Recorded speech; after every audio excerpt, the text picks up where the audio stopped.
बिस्मिल्लाहिर्रहमानिर्रहीम। अस्सलाम वालेकुम। उम्मीद है आप सब खैरियत से होंगे, जहाँ होंगे खुश होंगे। जैसा कि उस दिन हमने आपको दिखाया था कि हमारे ऊपर जो छत पर है वो लेंटर डल रहा है। वो जो हमारा ऊपर सा जंगला सा था वो हम उसको बंद कर रहे हैं और आज उस पर लेंटर का काम हो रहा है। तो मैंने सोचा मैं भी अपने व्यूअर्स को दिखाऊँ, जो मिस्त्री मजदूर बाहर लगे हुए हैं तो जो जंगला वगैरह वो ढाँप रहे हैं, बंद कर रहे हैं, उसको लेंटर डाल रहे हैं। इंशाल्लाह हम आपको साथ साथ उसकी अपडेट करते रहेंगे। और जो मेरे नाज़रीन जिन्होंने मेरी उन्हीं की वीडियो को बहुत ज़्यादा पसंद किया है, जो बिरयानी की वीडियो डाली थी उसके लिए बहुत ज़्यादा शुक्रिया। आप लोगों को तावन का बहुत शुक्रिया, आप लोगों के देखने का बहुत शुक्रिया। आप हमारे इसी तरीके से हौसला अफजाई करते रहेंगे तो हम इंशाल्लाह आगे से आगे बढ़ते जाएंगे। और आप लोगों से ख़ास रिक्वेस्ट करनी थी कि मेरे लिए यात्री के लिए ज़रूर दुआ कीजिए कि मैं जल्दी जल्दी उठ जाऊँ और चलना फिरना शुरू हो जाऊँ, क्योंकि इतने दिन हो गए हैं मैं भी बैठ बैठ के थक गई हूँ, बोर होती हूँ घर पर।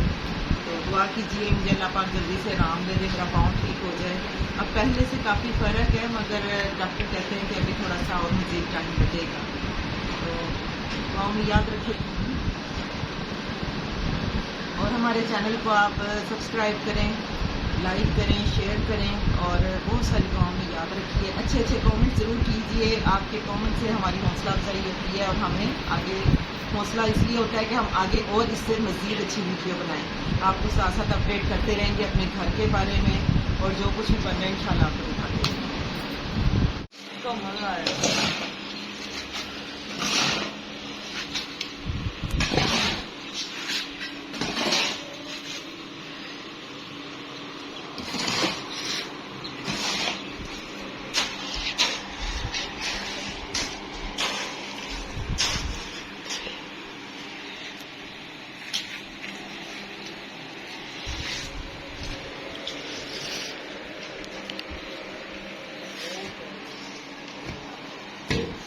तो पीछे हो जाओ सरकार को सरकार रखते हैं।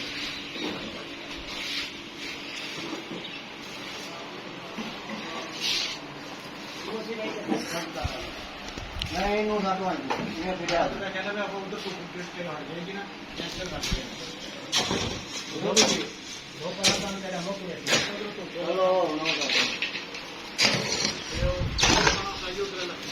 हां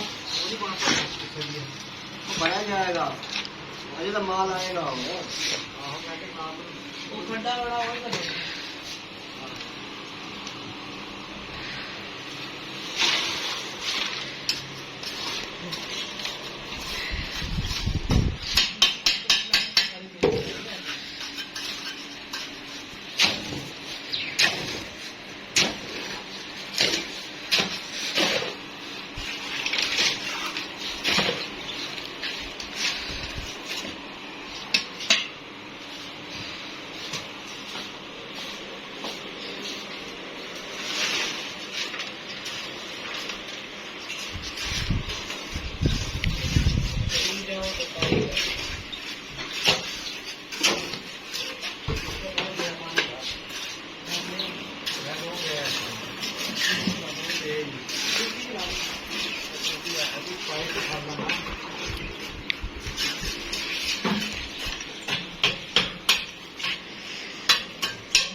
मोटर लाइएगा ऊपर ठीक है